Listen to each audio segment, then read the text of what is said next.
मणिपूरसारखी दंगल घडण्याची शरद पवारांना भीती. शरद पवारांकडून राज्यात असंतोष पसरवण्याचं काम. भाजपकडून पवारांवर हल्लाबोल.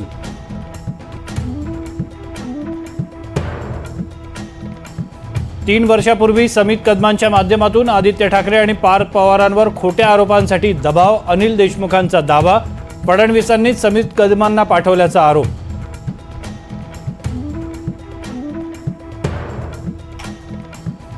राष्ट्रवादी काँग्रेस आमदार अपात्रता प्रकरण सुनावणी पुन्हा लांबणीवर. पुढील सुनावणीसाठी 3 सप्टेंबरला शिवसेना राष्ट्रवादीची प्रकरणं एका दिवशी ऐकणार. कोर्टाकडून नोटीस जारी.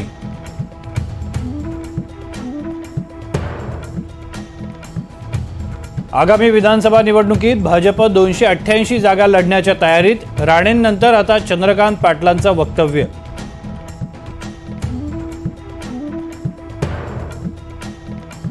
महापालिका निवडणुका न झाल्यानं शहरांमध्ये नगरसेवकच नाही, जबाबदार धरायचं कोणाला? राज ठाकरेंचा सरकारला सवाल.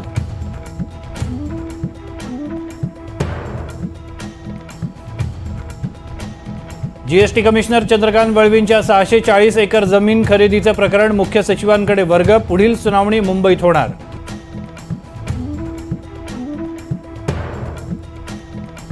जिल्हाधिकारी सुहास दिवसेंवर छळाच्या तक्रार प्रकरणी पूजा खेडकरला तिसऱ्यांदा समन्स.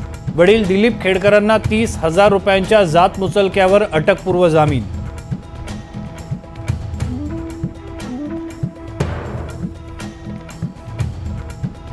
जळगावातील हतनूर धरणातून पाण्याचा विसर्ग सुरू. 16 दरवाजे उघडले. तापी नदीपात्रात 90,760 क्युसेकना विसर्ग.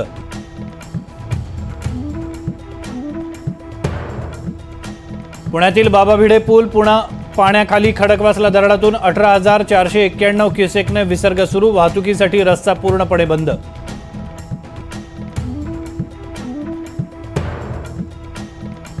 बंदी असलेल्या ब्ल्यू व्हेल गेमच्या नादात पुण्यात 15 वर्षीय मुलाची आत्महत्या. 14व्या मजल्यावरून उडी मारून संपवलं जीवन.